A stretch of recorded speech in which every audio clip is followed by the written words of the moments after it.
is your host, Hollie, and it's time for a little teaser talk.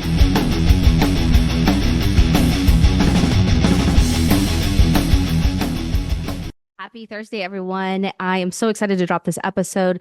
This is the interview I had at Welcome to Rockville, which is a music festival that took place in Daytona Beach. Takes place every year. I believe they just released tickets not too long ago. So make sure you guys go check out for next year. But it's essentially 4 days of amazing music, amazing people, good times. And yeah, so this episode is with Jason Hook and Rob Pierce of Flat Black. And during this episode, we chat about new music, the band, so on and so forth. And spoiler alert, there's a lot of etching going on. So with that being said, I will let you guys enjoy this episode. But beforehand, I do want to share with you guys, we are giving away passes up until the event of Rocklahoma, which is another DWP event. And it's taking place in Oklahoma. That is over Labor Day weekend. It's literally the ultimate Labor Day party. If you guys haven't been, this is your chance to experience it for free. So head over to our Instagram at Teaser Talk and learn how you guys can win a set of 2 passes, which is going until July 15th. After that, we'll have more opportunities for you guys to win. So stay tuned. Make sure you guys enter. Make sure you tell your friends. And just have a kick-ass time at Rocklahoma with us. So enjoy, and yeah, I can't wait to see you guys next week. Rocklahoma. America's biggest Labor Day party is back with the loudest lineup yet. This August 30th through September 1st in Pryor, Oklahoma, with, for the first time ever, Avenged Sevenfold, Slipknot, Disturbed, Evanescence, plus A Day to Remember, Lamb of God, and many more. Passes and camping on sale now at rocklahoma.com, starting at $10 down. What's up, everyone? Welcome to Rockville, day 2, day dos. How are you guys feeling? Really good. Yeah? Really good, yeah. Well, I'm here with Jason and Rob from Flat Black. How are you guys? Good. We're here with Hollie. We had this conversation before, so I have an excuse. But yeah, LOL. Well, fabulous. Well, you guys crushed it earlier. I wobbled myself over there and watched you guys perform. Obviously, from a crowd experience, it was awesome. But how was it for you guys? Well, let's be honest.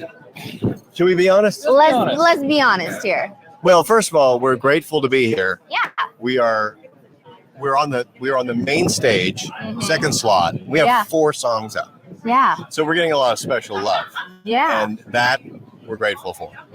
But this is our first fly date ever. Yeah. And so we are on rented equipment, brand new crew guys. So there's a lot of it's all fucked up there, but we're gonna go for it anyway. That's the honest answer. Well, you guys handle like pros though, because I had no idea. Okay. Well, that's the secret. That comes with time and experience, right? It's and patience. Yeah, right? as long as don't let them know that things are weird. But as long as I have one channel and an amp and my guitar, I can pretty much play the whole thing. Yeah. I think Rob was having a harder time. Yeah, I had stuff falling down on the drums, cymbals breaking, things tipping over.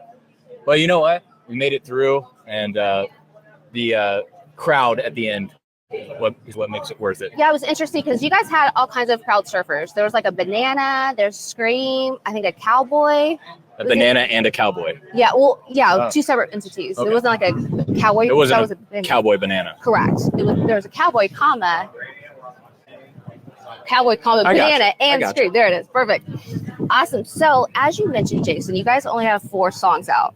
So, there's a very highly anticipated album on the horizon. Can you tease us with any details about the album's themes or what we can kind of expect from it? Well, look, we've been anxious to release this record. This record was done really like January 2023. Yep. Okay. So, but, we made the record ourselves, and then we quickly got management shopped it around, got a record deal. So all that takes time. And then when we finally got signed to Fearless, which we love you, Fearless. When we finally got signed to Fearless, they're like, well, we got 2 choices. We got October or next year. Yeah. And we're like, fuck, October's like 8 minutes away. Yeah. Too soon. Like the opposite of dog years. Right. And they're like, we want to get well past Christmas and all that slow start, beginning of the year stuff. So they're like, the album's probably going to come out like summer. And I was like, oh, summer, that's, oh, God. That's like tomorrow. But we're here. Yeah. We're here. So what I can tell you is that we're releasing another sort of warm-up track. Interesting. You guys are definitely teasing us with all this stuff. Yeah, I know, right? Half the record's out already. I see your reindeer games. I like it. Well, we're going to have another warm-up track coming out next month. And with that will be the pre-order and the announcement of the release. So we're here. So there's a lot of foreplay going on. I like this. A little bit, yeah. Got to get them warmed up, right?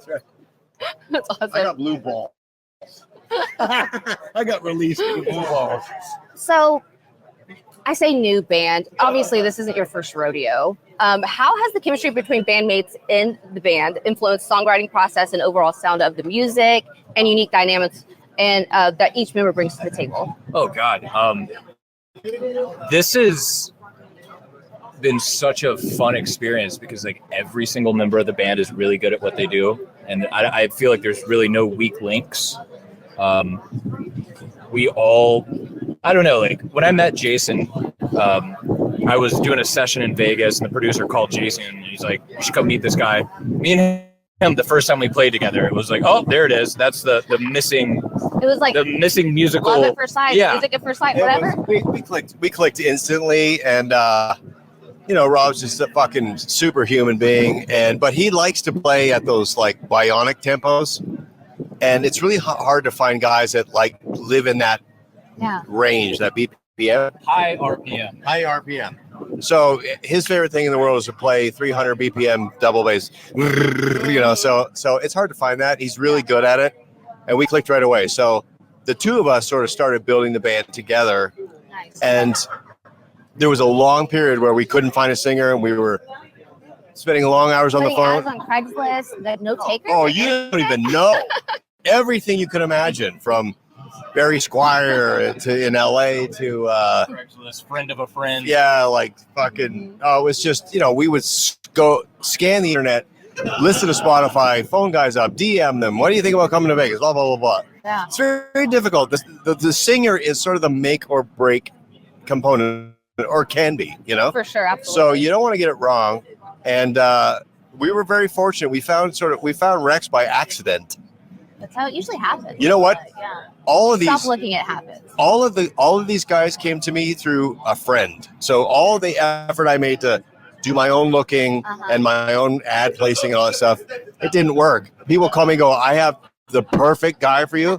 And Wes came over to my house and I said, here are the songs. And he just, nobody could come after the guy, right? Because he could sing these beautiful melodies, but he can also go into this like guttural frog shit. I'm like, how's this possible? Yeah. That's awesome. Well, it's a dream team for sure. I saw the magic on stage earlier. Right. So a question for you, Jason. As a musician who thrives on creative freedom, how does this experience of performing with Flat Black differ from your previous projects, and what aspects of the band's music and energy resonates with you on a personal side? Wow. Well, that's a loaded question. Yes. The answer is, look, my memories of the past are fond memories. Like I only choose to sort of remember the good parts. But look, I was invited into that band. Yes. So I was sort of like, I was given a certain amount of freedom, but everything sort of had to be final committee decision. And after a few records and a few years go by, you sort of, I was sort of craving not having a boss. Yeah. If that makes sense. Feel like a dictator. Well, I'm kidding. I don't want to be disrespectful. I don't want to be disrespectful. Yeah, because I don't talk to those guys anymore, and I miss them, and I kind of wish I could talk to them. Yeah. But everything happens for a reason. Yeah. And I have to say that there the reason why all that happened, it put me here where I'm truly happy. Absolutely. That's awesome to see. Well, as obviously you guys are musicians, both with rich musical history, what excites you the most about bringing these new songs to life on stage, and how does the live experience elevate the intensity and connection with your audience? Well, I think one thing that we tried to do with this band is kind of stay away a little bit from modern production, in the sense that it's not very synth heavy. It's not very, the verses, like, we're all playing, the entire time. And it definitely makes it fun because we're not sitting around waiting for the synth verse to get over with while we're just checking our watches on stage. And it definitely makes it have a nice, raw, real feel. And the songs are really fun to play. They translate well live. Because, how many times you come up with a thing in the studio and it doesn't always translate live. And it feels like our music comes across well live. Yeah. It's built for live. Yeah. It's built for live. Like you were saying, there seems to be sort of like a sound, an octane sort of friendly sound. And, I didn't want us to sort of nicely tuck into the back of the line of that and follow that. Yeah. I wanted to try to carve something that sounded fresh. So it's not overly produced. It's a lot of just meat and potatoes, guitar riffs and solos and organic. Yeah. So I forgot what the question was. No, it's perfect. That's a perfect ending. You answered it perfectly. Okay. So lastly, can you tease fans with, I know you guys have obviously the new album coming up, but is there anything else you want to share or last words before I let you boys on to the next one? Well, I'll just share something. There is an album. It is coming out. It is, yes. It is, yes. It is coming out. Beautiful. We are going to be releasing another song in June, and the album announcement and all the details, the rest of the year, big news coming. So stay tuned. Still edging. We're still edging. Okay. You're about to get the full release very soon. So look out in June. Awesome. Thanks guys so much. I appreciate you being on. I hope you enjoyed this episode of Teaser Talk. Head over to teasertalk.com to subscribe so you don't miss out on another episode. Until next week, keep rocking.